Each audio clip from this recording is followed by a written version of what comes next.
ఆంధ్రప్రదేశ్ రాష్ట్ర రాజధాని అమరావతి. ఇదే ప్రజా రాజధాని. దాన్ని అక్కడ శంకుస్థాపనలు ప్రారంభములు, తరువాత సగంలో ఆగిపోయిన పనులను పునఃప్రారంభించడానికి మే 2న ప్రధానమంత్రి మోదీ ఆయన ఆంధ్రప్రదేశ్ రాష్ట్రానికి విచ్చేయనున్నారు. ఇది ఆంధ్రప్రదేశ్ ప్రజలకు ఒక రకమైన పండుగ వాతావరణం. మరోపక్క కాశ్మీర్లో జరిగిన సంఘటనల వల్ల యుద్ధము వస్తుందా అని యుద్ధ వాతావరణం, యుద్ధమనే మబ్బులు కమ్ముకున్నా కూడా ఆంధ్రప్రదేశ్ రాష్ట్రము పట్ల ప్రేమతో నేను వస్తున్నాను, మీరు యథాతథంగా మీ కార్యక్రమాన్ని నిర్వహించుకోండి అని చెప్పి ప్రధానమంత్రి మోదీ చంద్రబాబు నాయుడికి చెప్పడం అనేది విశేషం. ఈ మే 2వ తారీఖు 2025 చరిత్రలో నిలబోతా ఉంది.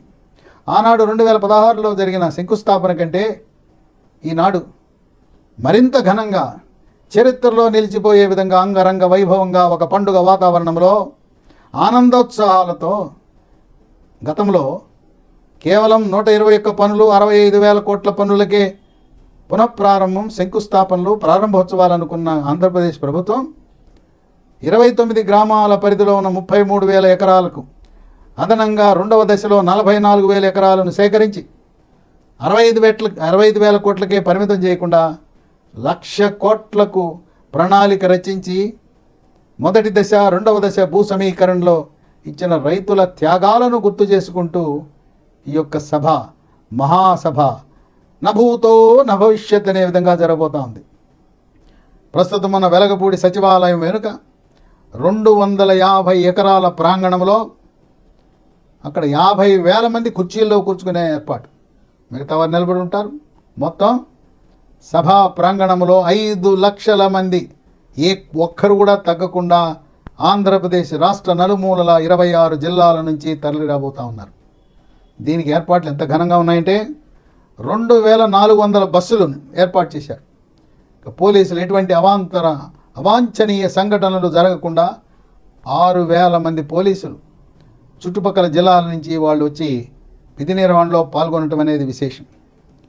ప్రధానమంత్రి మోదీ మే 2న 3 గంటలకు గన్నవరం ఎయిర్పోర్ట్లో దిగబోతున్నారు.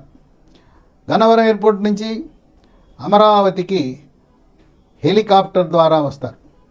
ప్రధానమంత్రి మోదీతో పాటు ఇతరులు కేంద్ర పెద్దలు కూడా వస్తారు కనుక వారి కొరకు ఒక హెలిప్యాడ్ కాదు, అమరావతిలో 4 హెలిప్యాడ్లు నిర్మాణం చేశారు.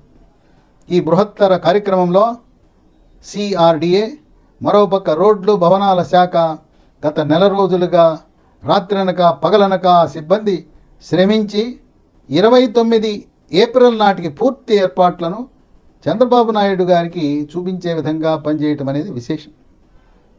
హెలికాప్టర్లో దిగిన తర్వాత అక్కడ రోడ్డుకి ఇరుపక్కల 1 కిలోమీటర్న్నర దూరం అక్కడ రాజధాని రైతులు, మహిళా రైతులు, రైతు కూలీలు, రైతాంగం అందరూ కూడా రోడ్డుకి ఇరుపక్కల నిలబడి పూల వర్షము కురిపించబోతా ఉన్నారు. పూలు కూడా ప్రత్యేక ఏర్పాటు ఏంటంటే ఒక రకము పూలు కాకుండా అన్ని రకరకాల రంగులు ఆకర్షణీయమైన పూలతో ప్రధానమంత్రి మోదీని ఆహ్వానించబోతున్నారు. రోడ్డుకి ఇరుపక్కల హెలికాప్టర్ దిగిన తర్వాత నల్లపాడు పోలీస్ స్టేషన్ మీదుగా అసెంబ్లీ పక్క రోడ్డు నుంచి సభా ప్రాంగణానికి చేరుకోబోతున్నారు. సుమారు 1.5 కిలోమీటర్ల దూరం రోడ్డుకి ఇరుపక్కల క్రమశిక్షణతో పూలతో స్వాగతం పలుకుతూ ప్రధానమంత్రి మోదీకి ఆయన ఇచ్చిన ఆర్థిక సహాయానికి కృతజ్ఞతాభివందనలు చేస్తూ 1,00,000 మంది ఆహ్వానం పలకబోతున్నారు. దీంట్లో ఏ అమరావతి మహిళా మణులైతే అమరావతిలో ఉన్న మహిళా రైతులు పెద్ద ఎత్తున ఉద్యమం నిర్వహించి పాదయాత్రలు చేసి వారి లక్ష్యాన్ని నెరవేర్చుకున్నారో వారు క్రియాశీలక పాత్ర పోషించబోతా ఉన్నారు. ప్రాంగణానికి విచ్చేసిన తర్వాత 4 గంటల నుంచి 5 గంటల మధ్యలో 1 గంటలో కార్యక్రమం పూర్తి కాబోతా ఉంది. సభా ప్రాంగణానికి వేదికను అలంకరించక ముందు అక్కడ కొన్ని అంశాలను పరిశీలిస్తారు. ఒక పైలాన్ని ఏర్పాటు చేశారు. పైలాన్ అంటే ఒక ఎత్తైన స్తూపం, 21 అడుగుల స్తూపం. ఏ ఆకారంలో ఉంటుంది. ఆ ఏ ఆకారంలో ఉండే పైలాన్ను ఆవిష్కరించి ప్రధానమంత్రి అక్కడ ఉండే అంశాలను పరిశీలించి వేదికపై ఆసీనులు కాబోతా ఉన్నారు. చంద్రబాబు నాయుడు అంటే ఆయన స్టైలే వేరు, ఆయన రూటే వేరు, ఆయన పద్ధతే వేరు. ఆయన ఈ సభా ప్రాంగణంలో 3 వేదికలను ఏర్పాటు చేశారు. ఒకటి ప్రధాన వేదిక, దానిపై ప్రధానమంత్రి, ముఖ్యమంత్రి, ఉప ముఖ్యమంత్రితో పాటు అతి ముఖ్యమైన నాయకులు 20 మంది మాత్రమే ఆసీనులు కాబోతున్నారు. ప్రస్తుతం దేశంలో జరుగుతున్న పరిణామాలను బట్టి భద్రతను రెట్టింపు చేయటం అనేది విశేషం. మధ్యలో ఉన్న వేదిక ఇరుపక్కల మరో 2 వేదికలు. ఒక వేదికపై 30 మంది ఎవరైతే రాజధాని రైతుల కుటుంబ సభ్యులు ఉద్యమంలో వారు అసూలు బాశారో, దేవుని చెంతకు వెళ్ళారో ఆ కుటుంబ సభ్యులను వేదికపై 30 మందిని ఎంపిక చేసి మహిళలు, రైతులను అక్కడ ఆసీనులు కాబోతున్నారు. మరొక పక్క రాష్ట్రానికి, కేంద్రానికి చెందిన వివిఐపీలు మరొక 100 మంది మరొక వేదికపై ఆసీనులు కాబోతున్నారు.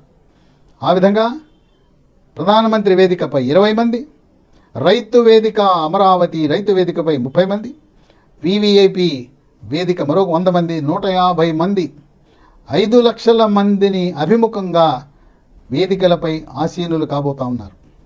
ఇక్కడ విశేషం ఏంటంటే 65,000 కోట్ల పనులని ప్రారంభించిన ఈ యొక్క కార్యక్రమం 2వ దశ భూ సమీకరణ, దాంతో అమరావతి నిర్మాణ ఖర్చు 1,00,000 కోట్లకు వెళ్ళింది.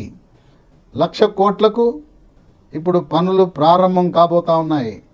ఇప్పటికే 61,000 కోట్లకు టెండర్లు ఖరారు చేశారు. కొన్ని పనులు కూడా ప్రారంభం కాబోయాయని. ఇక మే 2 నుంచి ఇక చూడండి, రాత్రనక పగలనక పూర్తి యాంత్రీకరణ, మనుషులతో చేయటం, చేతులతో చేయటం కాకుండా అమెరికా నుంచి, జర్మనీ నుంచి, జపాన్ నుంచి, ఆస్ట్రేలియా నుంచి తెప్పించిన యంత్ర పరికరాలు అవి పగలు రాత్రి కూడా పనిచేసి యుద్ధ ప్రాతిపదికన 2027 దీపావళి నాటికి మరో 3 సంవత్సరాల కాల వ్యవధిలో అమరావతి నిర్మాణ కోర్ క్యాపిటల్ ఏరియాని పూర్తి చేయాలనే దృఢ సంకల్పంతో, కృత నిశ్చయంతో ప్రభుత్వం ముందడుగులు వేస్తూ ఉంది. ఈ 5 లక్షల మంది విచ్చేయడానికి 9 రహదారులను ఏర్పాటు చేశారు.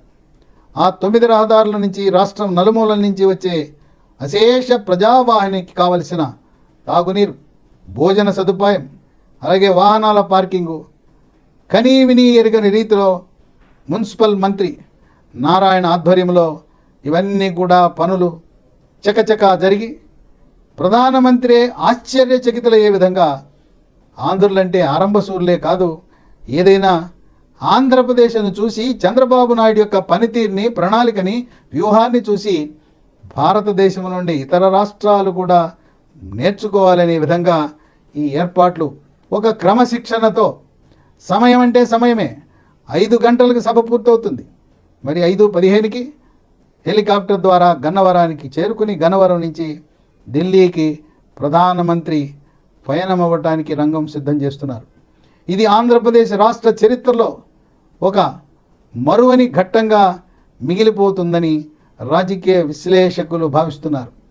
ఇదిలా ఉంటే ఓర్వలేక వైఎస్ఆర్సీపీ నాయకులు, అది ఎలాగో జెండా పీకేసే పార్టీ వాళ్ళు కొద్దిమంది పుకార్లు పుట్టిస్తూ రైతులు 44,000 ఎకరాలకు ఇష్టంగా లేరు ఇవ్వటానికని చెప్పి వాళ్ళు దుష్ప్రచారము చేయటం విశేషం. రైతులేమి అమాయకులు కాదు. ఈ రోజున ఆ 44,000 ఎకరాలలో అమరావతి మండలంలో 4 గ్రామాల పరిధిలో సుమారు 10,000 ఎకరాలు ఇవ్వటానికి గ్రామ సభలు నిర్వహించారు. రైతులందరూ కూడా ఆనందాన్ని వ్యక్తపరిచి మేమందరం కూడా భూ సమీకరణకి ఇవ్వటానికి సిద్ధంగా ఉన్నామన్నారు. అంటే 25% ఆ 44,000 ఎకరాలలో భూసేకరణకు దాదాపు రంగం సిద్ధమైందనేది ఆ వైఎస్ఆర్సీపీ నాయకులకు గుణపాఠం వచ్చేలా, అమరావతిలో ఉండే రైతులే కాదు, మహిళా రైతులే వాళ్లకు తగిన బుద్ధి శాస్తి చెప్పగలరని రాజకీయ విశ్లేషకులు భావిస్తున్నారు.